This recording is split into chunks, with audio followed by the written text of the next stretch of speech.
En algunos casos, nosotros necesitamos que el valor de una variable dependa de otra variable. Por ejemplo, si nosotros declaramos la variable double y decimos que va a ser igual a count por 2 y mostramos la variable double en la vista, cuando nosotros hacemos clic y aumentamos el contador en 1, nuestra variable double no reacciona.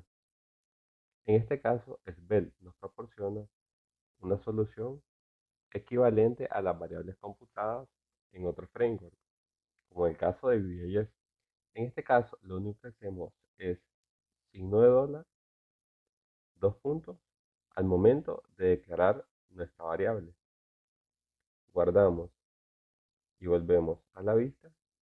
Vemos como, ahora sí, la variable double está computando de forma correcta.